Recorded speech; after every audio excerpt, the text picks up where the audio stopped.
नमस्कार दोस्तों, modern history MCQ series में आपका स्वागत है।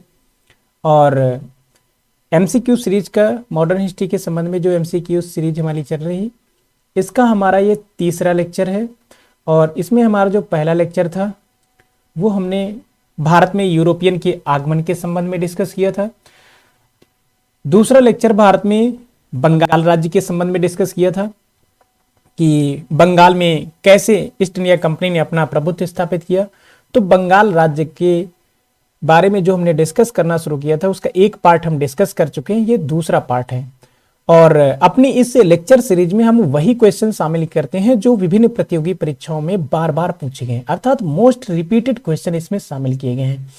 और ऑप्शन के माध्यम से ऑप्शन हम अपने आधार पर शामिल करते हैं और ऑप्शन के आधार पर हम आपको मोस्ट इंपोर्टेंट फैक्ट डिलीवर करना चाहते हैं ताकि प्रत्येक ऑप्शन आपके कैरियर का निर्माता साबित हो सके।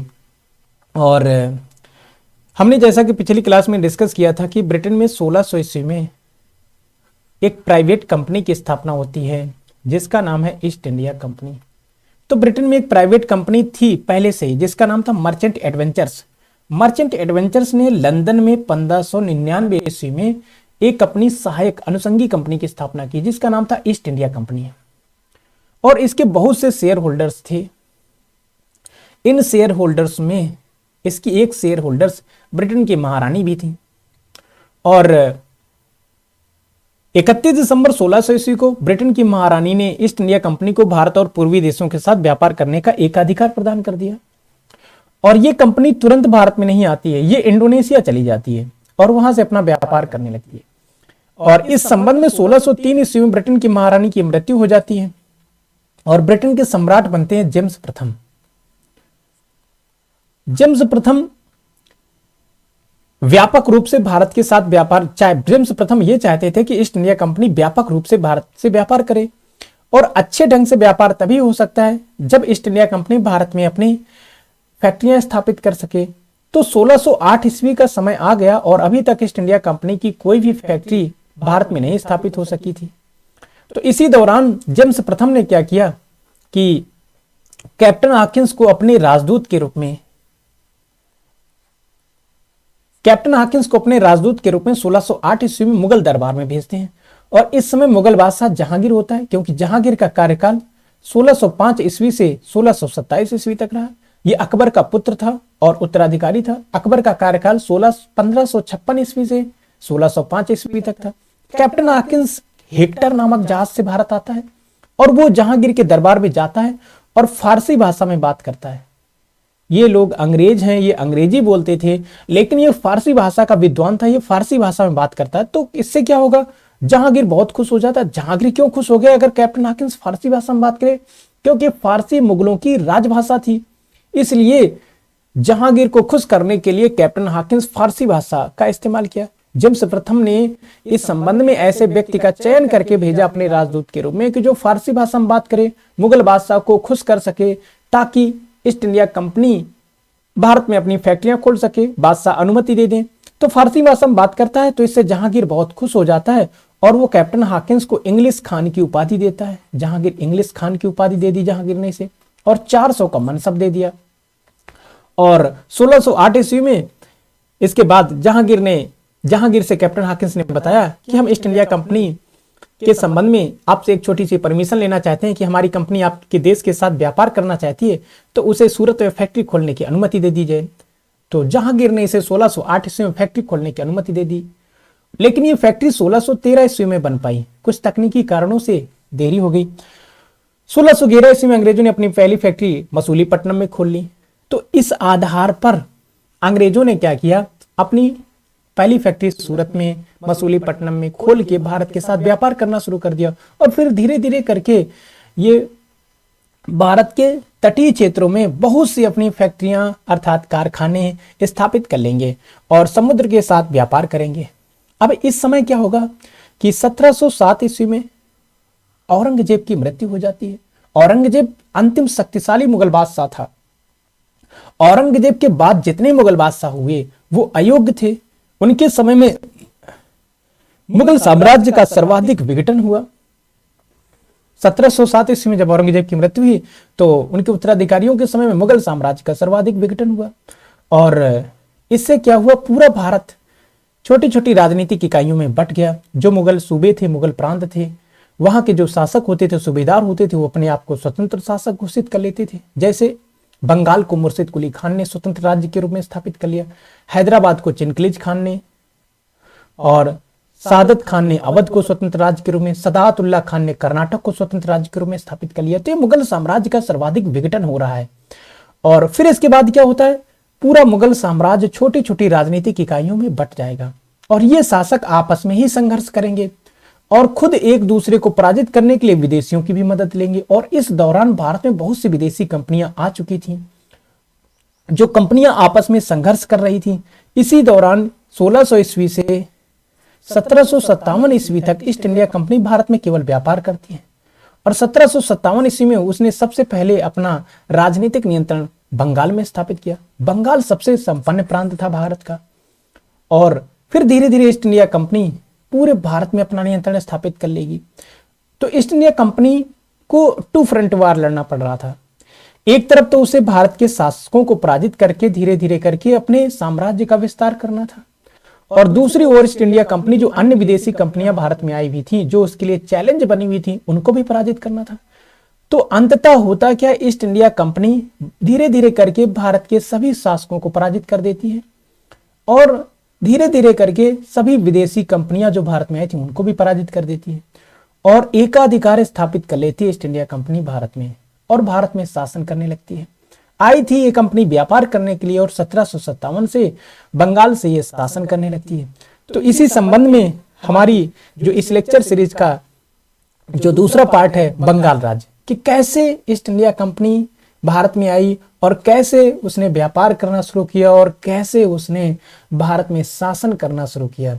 तो इसी कड़ी में सबसे पहले ईस्ट इंडिया कंपनी ने बंगाल पर अपना प्रभुत्व स्थापित किया। तो 1757 में जब प्लासी का युद्ध हुआ तो इस संबंध में समझ लेते हैं। तो मुर्शिद कुली खान ने बंगाल को एक स्वतंत्र राज्य के रूप में स्थापित किया। मुर्शिद कुली खान का उत्तराधिकारी था सुजाउद्दीन, सुजाउद्दीन का उत्तराधिकारी था सरफराज, सरफराज का उत्तराधिकारी था अलीवर्दी खान। अलीवर्दी खान बंगाल का नवाब बनता है 1740 ईस्वी में और यह 1756 ईस्वी तक बंगाल के नवाब के रूप में शासन करता है। और अलीवर्दी खान के बाद ही 1757 में प्लासी का युद्ध होगा। हालांकि अंग्रेजों का हस्तक्षेप बंगाल में बहुत बढ़ चुका है।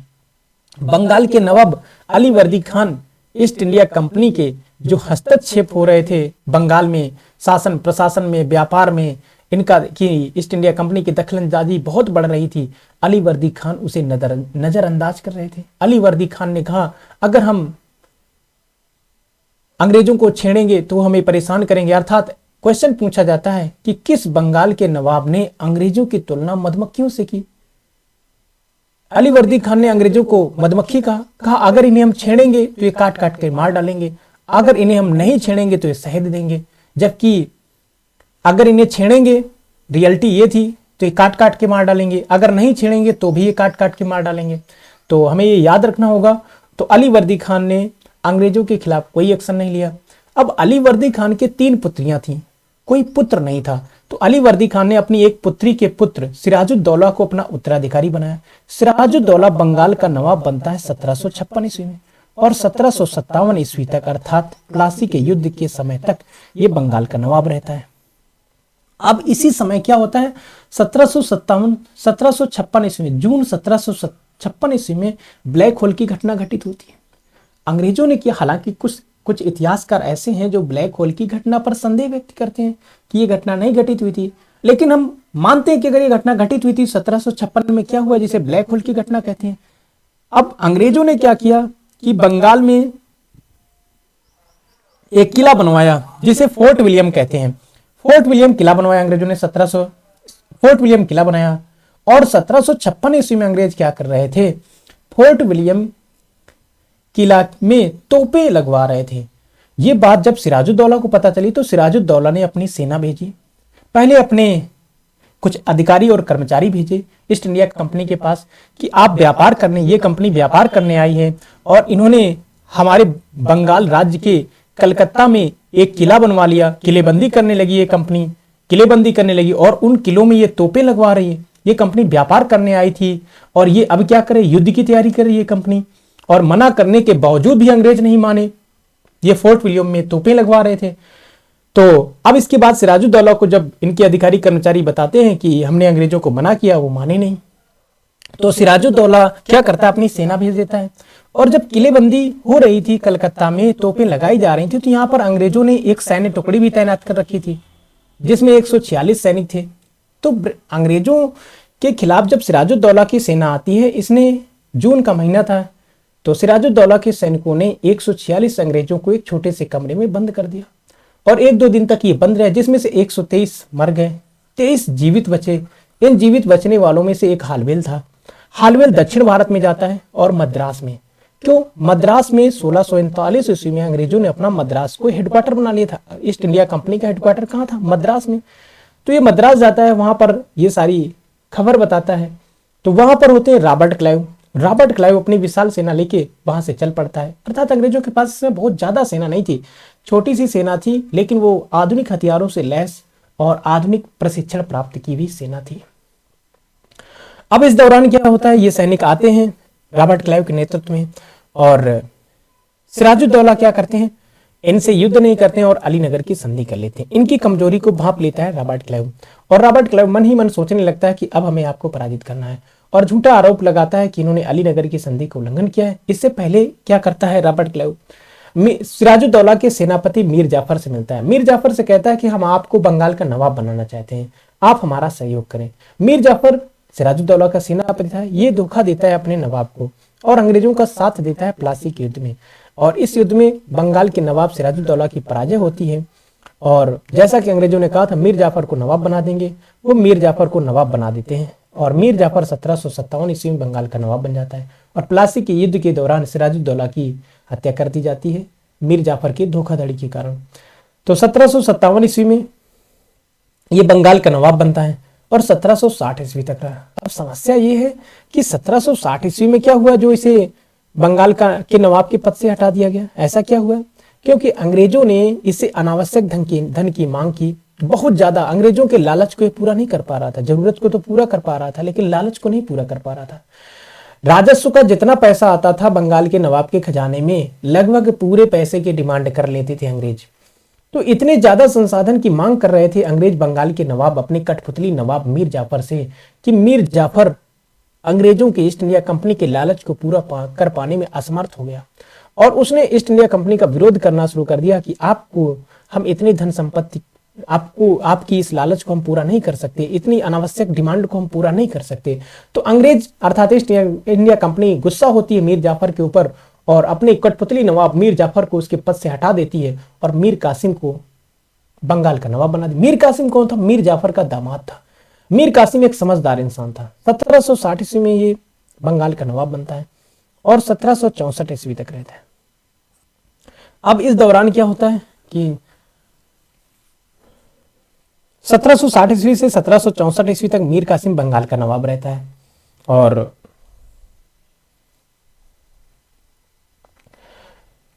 इसी दौरान मीर कासिम और ईस्ट इंडिया कंपनी के मध्य एक युद्ध होता है जिसे बक्सर का युद्ध कहते हैं। तो बक्सर का युद्ध जो होता है इसमें एक तरफ बंगाल के नवाब और दूसरी तरफ ईस्ट इंडिया कंपनी। तो बक्सर का युद्ध मीर कासिम अकेले नहीं लड़ेगा। बक्सर का युद्ध लड़ने के लिए मीर कासिम अवध के नवाब शुजाउद्दौला को भी अपनी ओर मिलाएगा। तो मीर कासिम का साथ देने के लिए शुजाउद्दौला भी अपनी सेना लेके आ जाएंगे और इसी दौरान मीर कासिम अपनी ओर मिलाएगा मुगल बादशाह जो नाम मात्र के बादशाह थे, शक्तिहीन हो चुके थे, जिनका नाम है शाह आलम द्वितीय। शाह आलम द्वितीय, अवध के नवाब शुजाउद्दौला और मीर कासिम, इन तीनों लोगों की सेनाएं एक साथ मिलकर अंग्रेजों से युद्ध करती हैं। लेकिन अंग्रेज इस युद्ध में इन तीनों लोगों को पराजित कर देते हैं, तीनों लोगों की सेनाओं को पराजित कर देते हैं और यह युद्ध फिर जीत जाते हैं अंग्रेज। तो ये याद रखना होगा कि आपसे क्वेश्चन पूछा गया है कि बक्सर के युद्ध के समय बंगाल का नवाब कौन था? तो बंगाल का नवाब था मीर कासिम। अगला क्वेश्चन आपसे पूछा गया है कि किस बादशाह ने ईस्ट इंडिया कंपनी को बंगाल की दीवानी सौंपी? तो फर्रुख सियर का कार्यकाल है 1713 ईस्वी से 1719 ईस्वी तक, फर्रुख सियर। और इसने क्या किया था, 1717 ईस्वी में ईस्ट इंडिया कंपनी को बंगाल में व्यापार करने के लिए, निशुल्क व्यापार करने के लिए असीमित छूट प्रदान कर दी, जिसे दस्तक कहते हैं।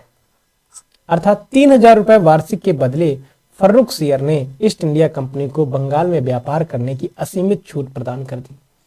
शाह आलम द्वितीय ये बंगाल के ये मुगल बादशाह थे। इनका कार्यकाल बादशाह के रूप में, फर्रुख सियर भी मुगल बादशाह था। शाह आलम द्वितीय का कार्यकाल है 1759 ईस्वी से 1806 ईस्वी तक।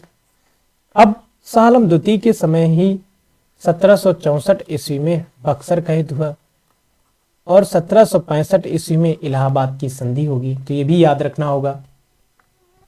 तीसरा ऑप्शन है मोहम्मद शाह रंगीला। इसे रंगीला कहा जाता था। इसका मूल नाम था रोशन अख्तर।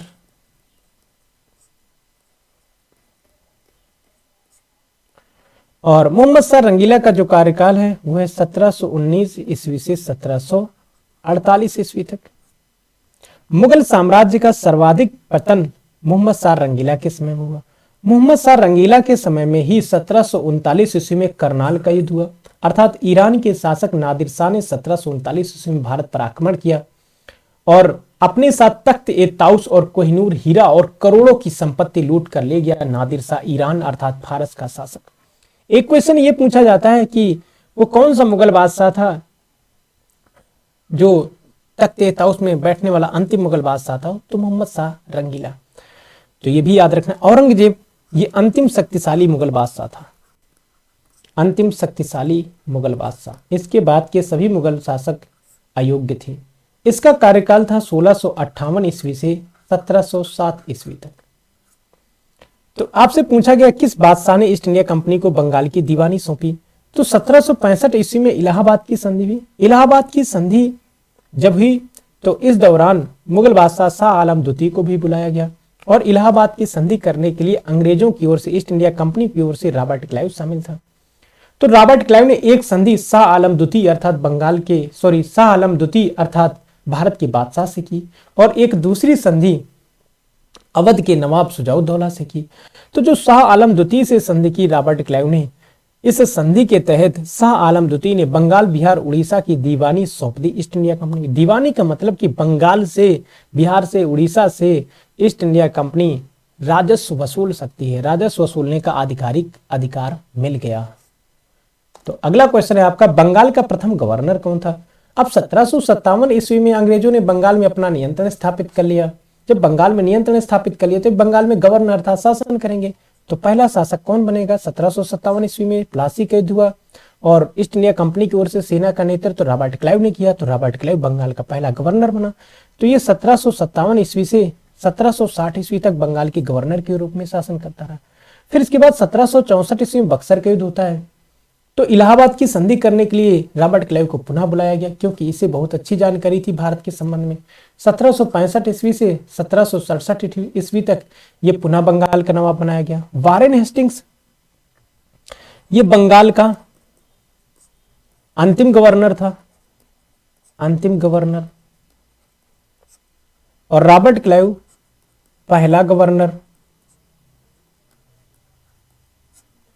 ये बंगाल का अंतिम गवर्नर था और इसी के कार्यकाल के दौरान 1773 में रेगुलेटिंग एक्ट आता है और इस रेगुलेटिंग एक्ट के तहत यह प्रावधान किया गया कि जो बंगाल का गवर्नर है अब वो बंगाल का गवर्नर जनरल हो जाएगा। तो ये पहला गवर्नर जनरल हो गया बंगाल का।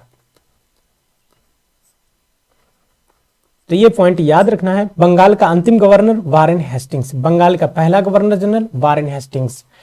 इसका जो कार्यकाल है भारत में 1772 ईस्वी से 1785 ईस्वी तक। 1772 से 73 ईस्वी तक बंगाल के अंतिम गवर्नर के रूप में काम करता है और 1773 से 85 तक पहले गवर्नर जनरल के रूप में काम करता है। बेन स्टार्ट, ये जो बेन स्टार्ट है इसके संबंध में एक पॉइंट ये याद रखना है, ये 1700 1760 ईस्वी से 1765 ईस्वी तक बंगाल का गवर्नर रहा। बंगाल का गवर्नर। इसके संबंध में एक पॉइंट यह पूछा जाता है कि बक्सर का युद्ध जब बंगाल में हुआ तो इस दौरान बंगाल का गवर्नर कौन था? तो बेनिस्टार्ट बक्सर के युद्ध के समय बंगाल का गवर्नर था। तो आपसे पूछा गया बंगाल का प्रथम गवर्नर कौन था? Robert Clive. रॉबर्ट क्लाइव के संबंध में एक पॉइंट यह पूछा जाता है कि भारत में ब्रिटिश सत्ता का संस्थापक कौन था? Robert Clive. और मीर जाफर को रॉबर्ट क्लाइव का गधा या गीदड़ कहते हैं, तो ये चीजें ध्यान रखनी होगी। आपसे एसएससी जीडी में एक क्वेश्चन पूछा गया कि रॉबर्ट क्लाइव भारत में कब आया? तो रॉबर्ट क्लाइव भारत में 1746 ईस्वी में आ गया था और 1757 ईस्वी में ये बंगाल का गवर्नर बना। जब आया था तब क्लर्क था। किस नवाब ने अंग्रेजों की तुलना मधुमक्खियों से की? तो मुर्शिद कुली खान बंगाल को एक स्वतंत्र राज्य के रूप में स्थापित किया। बंगाल को एक स्वतंत्र राज्य के रूप में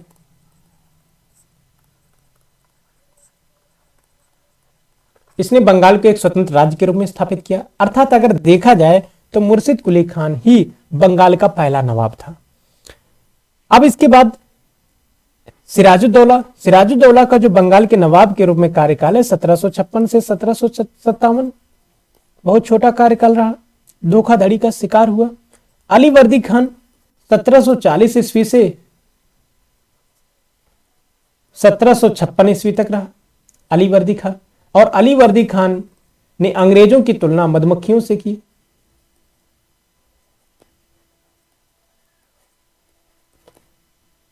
कहा अंग्रेज मधुमक्खियों के समान है, अगर इन्हें हम छेड़ेंगे तो काट काट कर मार डालेंगे, अगर नहीं छेड़ेंगे तो शहद देंगे। तो अंग्रेज इसके समय में बंगाल में अपनी दखलंदाजी, हस्तक्षेप बढ़ा रहे थे, शासन प्रशासन में दखलंदाजी, और इस संबंध में अलीवर्दी खान उनका कोई विरोध नहीं करता था। सुजाउद्दीन का बंगाल के नवाब के रूप में कार्यकाल है 1727 से 1739। तो आपसे पूछा गया किसने मधुमक्खियों से अंग्रेजों की तुलना की? अलीवर्दी खान ने। अगला क्वेश्चन है इलाहाबाद की संधि में शामिल होने वाले अवध के नवाब कौन थे? तो सुजाउद्दीन का बंगाल के नवाब के रूप में कार्यकाल है 1727 से 39। बंगाल के नवाब के रूप में इनका कार्यकाल है, बंगाल के नवाब ये रहे।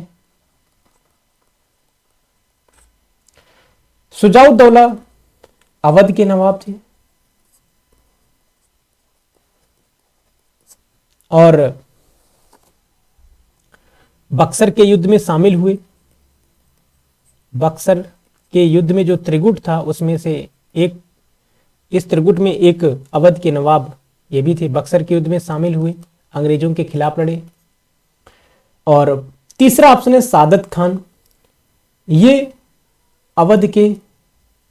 अवध को एक स्वतंत्र राज्य के रूप में स्थापित किया।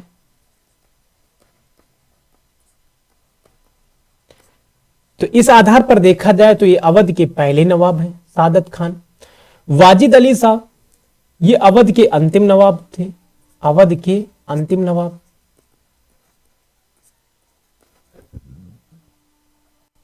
अवध के अंतिम नवाब। तो इसका मतलब क्या हुआ? क्योंकि 1856 ईस्वी में अंग्रेजों ने अवध को ब्रिटिश साम्राज्य में मिला लिया था कुप्रशासन के आधार पर, बैड गवर्नेंस के आधार पर। और इसी दौरान वाजिद अली शाह बंगाल का नवाब था। वाजिद अली शाह की पत्नी थी बेगम हजरत महल, जिन्होंने 1857 की क्रांति या विद्रोह का नेतृत्व लखनऊ से किया। तो ये चीज ध्यान रखनी होगी, बहुत पूछा जाता है। अवध के अंतिम नवाब कौन थे? वाजिद अली शाह। अवध के प्रथम नवाब कौन थे? सादत खान। और अवध की राजधानी पहले फैजाबाद थी, फिर लखनऊ बनी, इसीलिए लखनऊ को नवाबों की नगरी कहते हैं। तो इलाहाबाद की संधि में शामिल होने वाले अवध के नवाब, तो जो अवध के नवाब बक्सर के युद्ध में शामिल हुए वही इलाहाबाद की संधि में भी शामिल होंगे। 1765 में इलाहाबाद की संधि भी, जैसा कि हमने पिछले क्वेश्चन में बताया कि इलाहाबाद की संधि रॉबर्ट क्लाइव ने की और दो संधियां हुई, एक तो शाह आलम द्वितीय से। ये शाह आलम द्वितीय कौन थे? ये मुगल बादशाह थे, इनसे अंग्रेजों ने संधि की। एक दूसरी संधि सुजाउद्दौला से की, ये अवध के नवाब थे। तो इलाहाबाद की संधि में शामिल होने वाले अवध के नवाब कौन थे? सुजाउद्दौला। अगला क्वेश्चन आपसे पूछा गया उस फ्रांसीसी सेनापति का नाम बताओ जो वांडीवास जो वांडीवास के युद्ध में पराजित हुआ, तो उस सेनापति का नाम बताएं। तो वांडीवास का युद्ध, वांडीवास का युद्ध 1760 ईस्वी में हुआ और इसके दो पक्ष थे। वांडीवास का युद्ध 1760 ईस्वी में हुआ और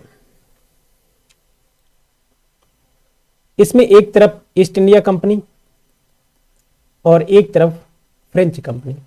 जैसा कि हमने अभी शुरुआत में बताया था कि भारत में व्यापार करने के लिए केवल ईस्ट इंडिया कंपनी नहीं आई थी, बहुत सी विदेशी कंपनियां आई थी। उन सभी विदेशी कंपनियों में भी आपस में होड़ छिड़ी हुई थी कि कौन सी कंपनी भारत में अपना कितना ज्यादा प्रभुत्व और वर्चस्व स्थापित कर सके। तो इसी दौरान ईस्ट इंडिया कंपनी एक तो भारत के शासकों को पराजित कर रही थी और दूसरा अन्य यूरोपीय कंपनियों से भी संघर्ष कर रही थी, युद्ध कर रही थी, उन्हें पराजित कर रही थी। तो ईस्ट इंडिया कंपनी ने 1760 ईस्वी में वांडीवास के युद्ध में फ्रेंच कंपनी को पराजित किया, फ्रेंच कंपनी। और ईस्ट इंडिया कंपनी की ओर से सेना का नेतृत्व किया आयरकूट ने और फ्रेंच कंपनी की ओर से सेना का नेतृत्व किया काउंट डी लाली।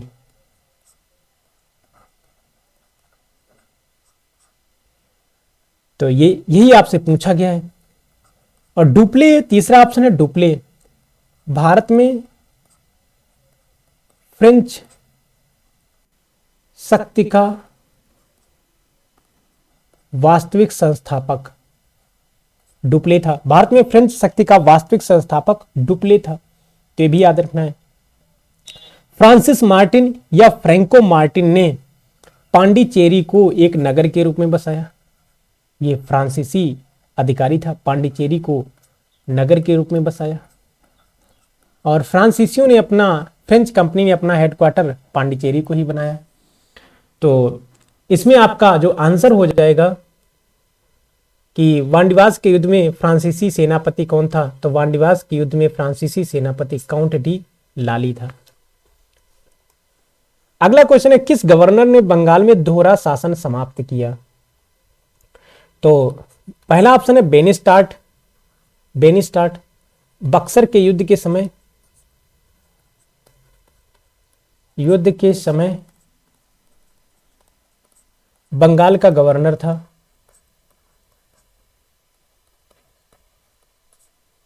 दूसरा ऑप्शन है Cornwallis, Lord Cornwallis. Lord Cornwallis को भी बंगाल का गवर्नर जनरल बनाया गया और इसका कार्यकाल है बंगाल की गवर्नर जनरल के रूप में 1786 से 1793 ईस्वी तक। ये बंगाल की गवर्नर जनरल के रूप में भारत में शासन करता है लॉर्ड कार्नवालिस। और इसके समय में एक बहुत से काम हुए। इसे भारत में सिविल सेवा का जनक माना जाता है। भारत में सिविल सेवा की शुरुआत की। इससे भारत में पुलिस सेवा का जनक माना जाता है। इसने भारत में पुलिस सेवा की शुरुआत की। इसने भारत में जिला अदालतों का गठन किया। इसने भारत में पुलिस स्टेशन का गठन किया, थानों का गठन किया। इसने जिला कलेक्टर का पद सृजित किया। इसने एसपी का पद सृजित किया लॉर्ड कार्नवालिस ने। और लॉर्ड कार्नवालिस ने भारत में स्थायी बंदोबस्त को लागू किया। बंगाल में स्थायी बंदोबस्त, ये बहुत पूछा जाता है। रॉबर्ट क्लाइव, जैसा कि हम बता चुके हैं, बंगाल का पहला गवर्नर रॉबर्ट क्लाइव बना 1757 से 60 तक और 1765 से 67 तक, दो कालखंड में ये रहा। और 1765 में इसी के समय में इलाहाबाद की संधि होती है और ईस्ट इंडिया कंपनी की ओर से इलाहाबाद की संधि रॉबर्ट क्लाइव करता है और यहीं से भारत में बंगाल में दोहरा शासन, द्वैध शासन लागू हो जाता है।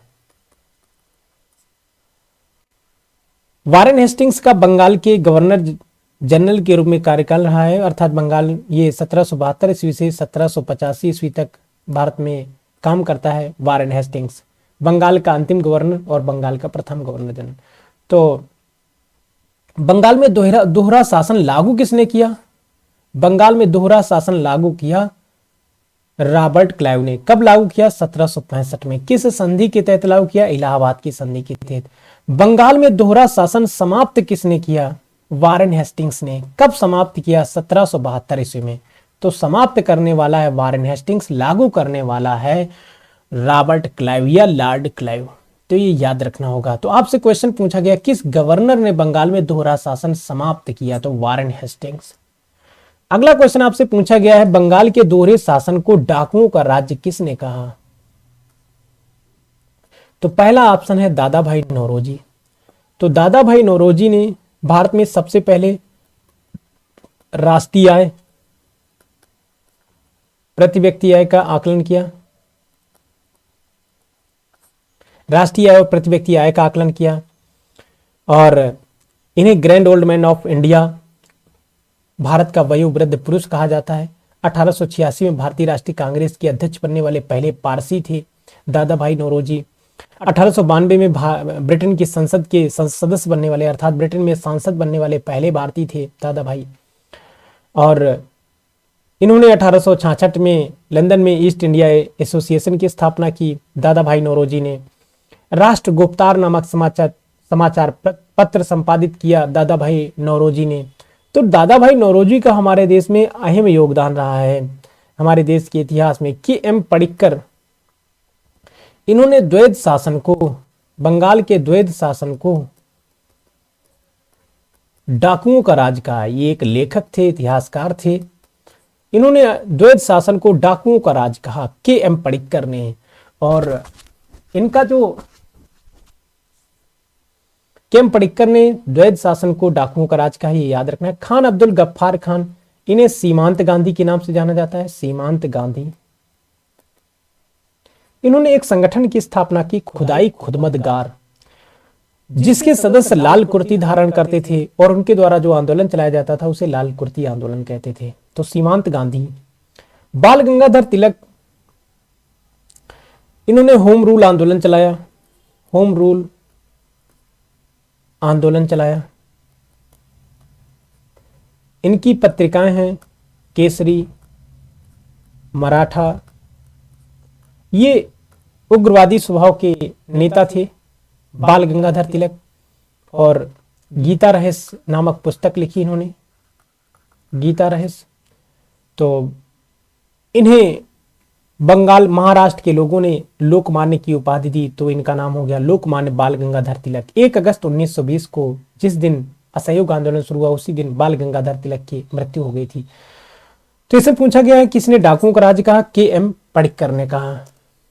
तो आज हमने अपनी इस लेक्चर सीरीज के माध्यम से कुछ क्वेश्चन कंप्लीट किए हैं, आप इन्हें देख सकते हैं। और आप अगर पीडीएफ चाहते हैं, मॉडर्न हिस्ट्री की क्लास हमारी ऑफलाइन क्लास में चल रही और उसका हम पीडीएफ अपने टेलीग्राम चैनल पर डालते हैं। आप हमारा टेलीग्राम चैनल ज्वाइन कर सकते हैं जिसका नाम है जीएस बाई सुमेर सिंह। ये हमारा टेलीग्राम चैनल है और इसमें पीडीएफ वगैरह पा सकते हैं आप। और thank you for listening and watching.